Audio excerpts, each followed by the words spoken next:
Good morning, everybody. My name is Erwin Bremen. I'm student number 4579-58148. This recording will be used for the purposes of my education and training only, and will be used and viewed and stored per TAFE Queensland privacy policy available on the TAFE Queensland website and only accessed by TAFE Queensland staff, and I consent to being recorded. Good morning, everybody, and welcome to this very short presentation that has been put on by the Righteous Being training team in regard to critical and creative thinking in the workplace. Many of you will know by now that our objectives for continuing the growth of the Righteous Being have been to continue to expand in numerous locations around the country. The directors have asked me as part of the training team to determine what type of training we need, and part of that is in regards to the ability to think creatively and critically in the workplace. So that's what we're going to be doing as a little bit of today.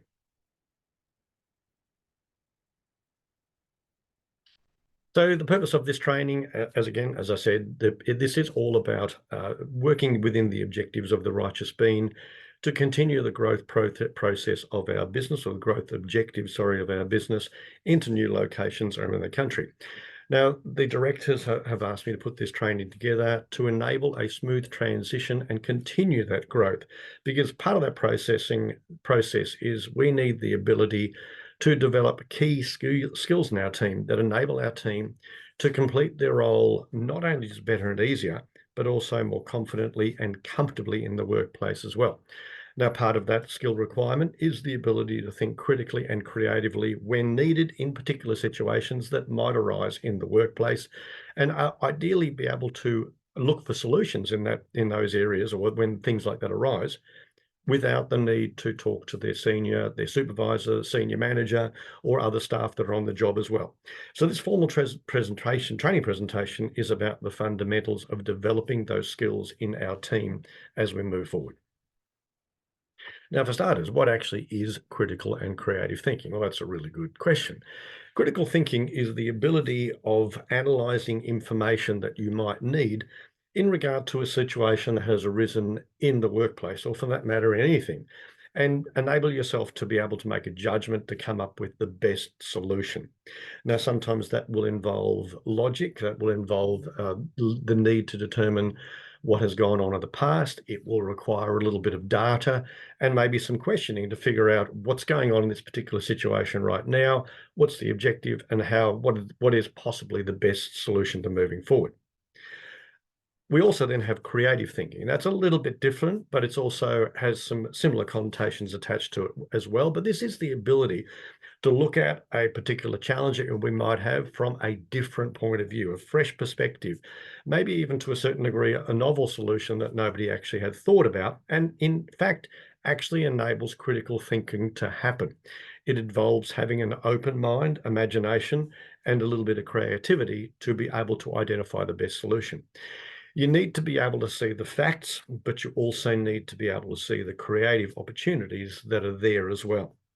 Now, the ability to think creatively and critically in the workplace enables our team to look at particular challenges or things that maybe have gone wrong and identify a solution quickly without talking to anybody else, or without needing to talk to anybody else, even for that matter, an additional staff member, by simply looking at what's going on, identifying the problem, looking at analysing that information, and then implementing the best solution to move forward quickly without disturbing or without causing inconvenience to our customers, but also without causing any situation that might stop what we do in our business from day-to-day operations. Now, here's a little bit of an example. We've got one of our people in the team, and Steve is working the afternoon shift in the cafe, and his manager has left to go to the bank. And anyway, for whatever reason, they've run out of coffee cups. And part of that reason is the dishwasher isn't working, so we don't have any clean coffee cups. So what would Steve do?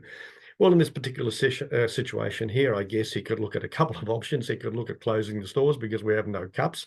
He could actually quickly grab the dishwasher manual and look for the solution as to why it's not working. Or he might temporarily just decide, you know what, I'm going to start washing the cups by hand myself, or get a junior to do that in the store as well, so they can actually keep on making coffee. Now, maybe another solution might be Instead of having to use our ceramic coffee mugs that we do, we might temporarily for a little while use our disposable takeaway cups, and maybe look at that and give our customers a bit of a discount for that, the inconvenience of that, but maybe that might be a solution temporarily to enable the business to continue moving forward. Now, there are a number of key aspects when we talk about critical thinking, and you could break this down actually into quite a number of different layers. But when we think about the concept of critical thinking, there are fundamentally three key aspects to it. The first part is analysis, and that is looking at the challenge that we've got and applying some logic and reason by identifying what the data has been, some of the situation that's gone on in the past, and breaking that out into some basic parts to enable us to analyze the actual situation that's going on. We then look at synthesis, and that takes all of the data and concludes and designs a course of action as from all the information that we've gathered so far. And then finally, evaluation. Evaluate the procedures and outcomes so we can then implement a solution and hopefully do that as quickly as we possibly can. Now, when we look at critical and creative thinking, there are a number of different models that have appeared over time, and some of these actually go back quite a long time.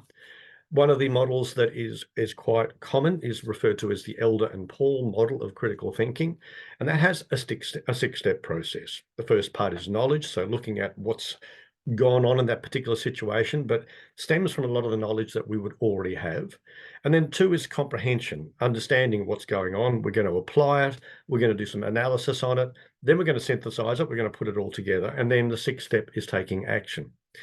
Now, the concept around creativity, this goes back a long, long time. And one of the most popular models of creative thinking was developed by a gentleman called Graham Wallace back in 1926. So we're talking almost 100 years, actually 98 years, I think that would work out to. And he has a four-step process. So the first part of it is preparation. So it's focused attention, it's building a knowledge base around that particular situation. So, you've got some skill sets around what the issue might be, and you've got a knowledge base there already.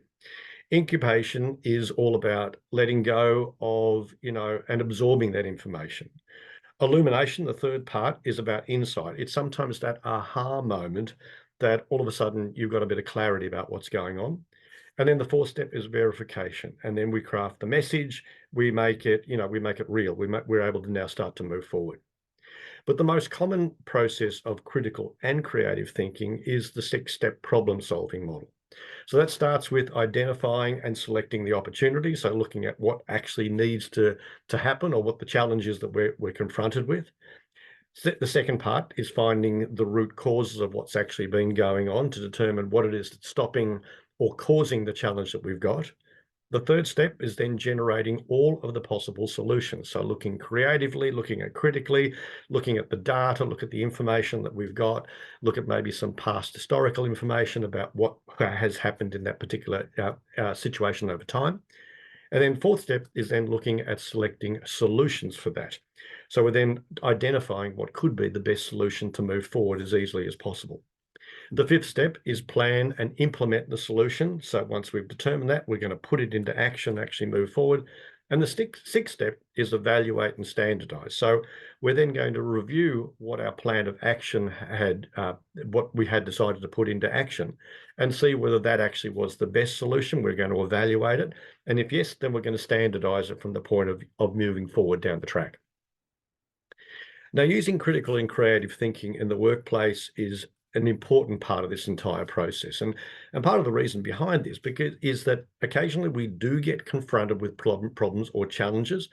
And what we want to be able to do is develop the right set of skill set, but also the skill set of being able to think a little bit creatively to ensure that our clients and our staff and the business is impacted as little as possible if by some chance something might have happened. So here's a couple of I guess, some of those challenges that might happen in the workplace. And listening to this, maybe you can come up with what you might think is the best option. So the first one is the cafe that you're part of the team of has suddenly run out of coffee. Not that that would probably happen, but let's assume that it has for some other reason. So here you've got a couple of options. You could actually decide, well, we don't have any coffee, we could sell tea. Or we could look for an alternative supply. So maybe there's a whole heap of other cafes in the area and you might know them reasonably well. So you might go to them and go, hey, look, just run out of coffee. Can we take some of yours and we'll swap them with something else after? You might actually hide out the back. Maybe that's the best solution for you. But what could some of those other solutions be? So think about that. What would you do? I mean, if you were in a cafe and all of a sudden, for some strange reason, you'd run out of coffee, what would you do? Would you come up with an idea yourself? Would you go to your supervisor and go, hey, guess what? We've run out of coffee. What do we do? We'd do something. We'd have to figure out a solution. Otherwise, we're all going to be hiding out the back, right?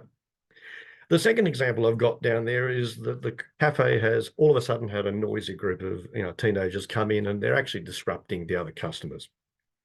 So this is obviously not a good thing. So it's one of those challenging situations that we may actually have to confront from time to time and look for a solution to it. So what do? We could ask them to try not to disturb others. That might work. We might offer a solution with a far corner table and some free biscuits to keep the noise down. So we're going to appease them with something else. We could ban them from ever coming back again. So maybe that might be the solution. Or could there be something else? Is there another idea that you've got? And maybe, as a staff member of the Righteous Bean working in one of the cafes around the country at some point, maybe you've actually had that situation and you've had to look for a solution to that particular situation.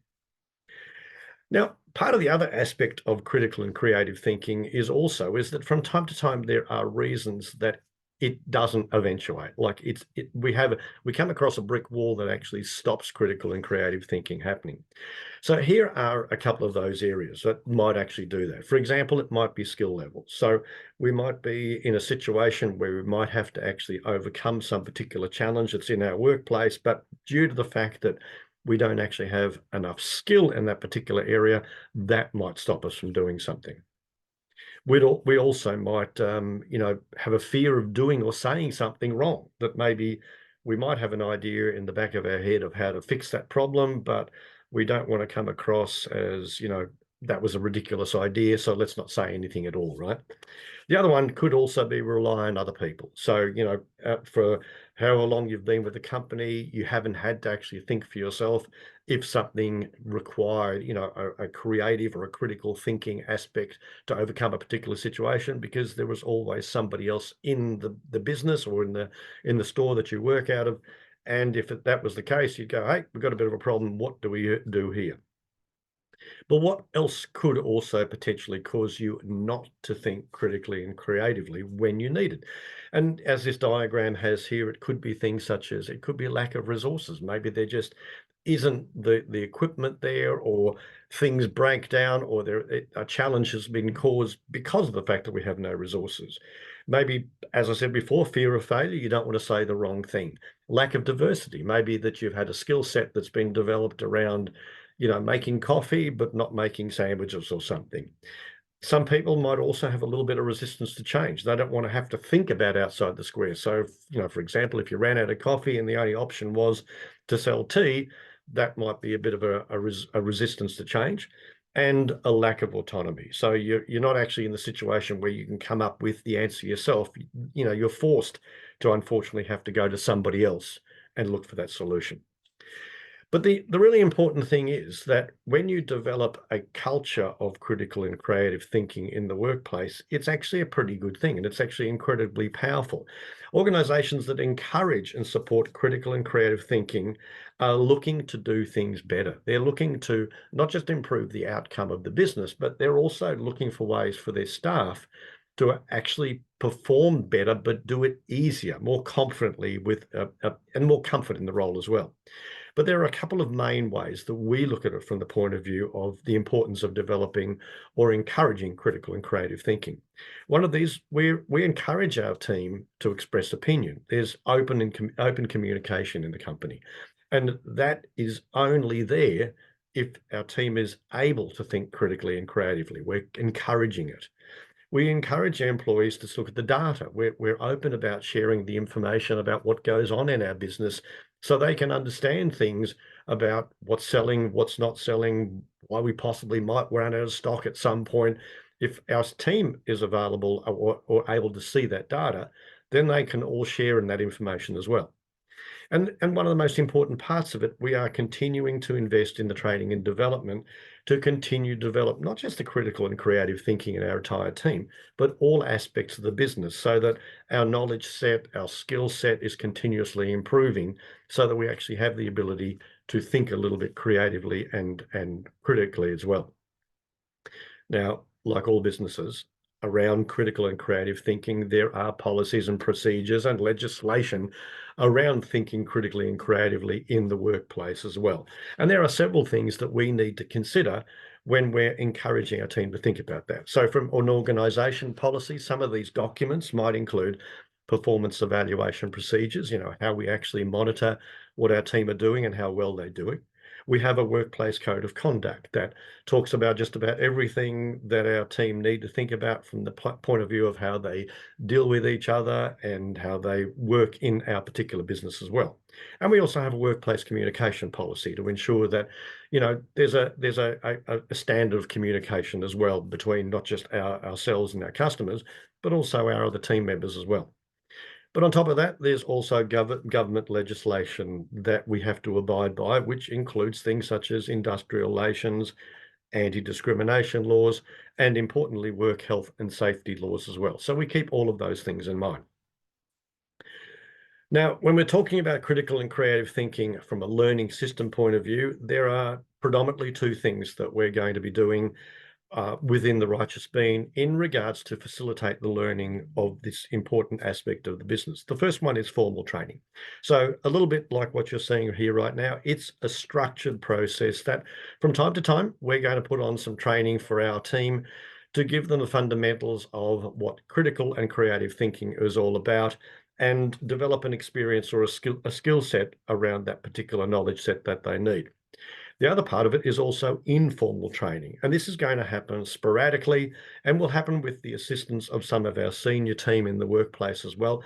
That will involve from time to time working with some of our junior staff and going through a bit of a questioning process and looking at how they would handle particular situations. And our senior team will then monitor the result and then offer guidance or maybe identify that there's some additional aspects of training that are going to be needed in order to assist that person to develop that skill set a little bit further so they'd get more and more confident about how to handle those sort of things. So in summary of critical and creative thinking in the workplace, there are numerous benefits to enabling critical and thinking in the workplace. Obviously, some of them we've gone through today.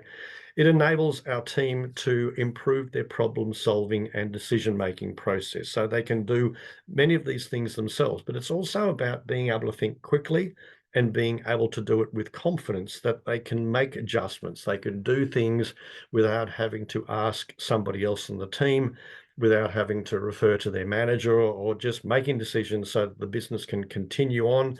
And that obviously means that the company doesn't get affected, but also nor too do our staff as well. It also identifies innovative ways to continuously improve. Just because we fix something one way or we address something in one particular way, it doesn't mean it's the only way. Having an open communication policy in the company enables us to identify new ways. All staff have different creative ideas.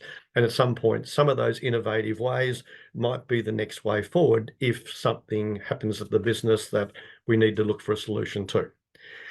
One of the key areas that we have identified as well, and we're probably already aware of this, is that if you have an open communication policy like we do, and you're developing things such as critical and creative thinking, then that has a great profound effect on staff morale, engagement, collaboration. We're encouraged to think for ourselves. We're basing on data and information that's being shared and freely open to everybody, so that we can all develop our skill sets around not just critical and creative thinking, but a number of areas as well. So that is really all we need to go through at this stage in regards to a brief overview of critical and creative thinking. As I said, this is the first part of many of the training sessions that we're going to be running. This is a very brief introduction to the process from a formal training point of view. And then our senior managers will then be taken on an additional aspect of training to then work through the informal parts of the training process as well. So thanks very much for joining me today. I hope you get a little bit out of this. If you have any questions at all, please reach out. I'm happy to have a bit of chat to anybody about the next part of this process. So thanks very much for your time. I look forward to catching up again soon.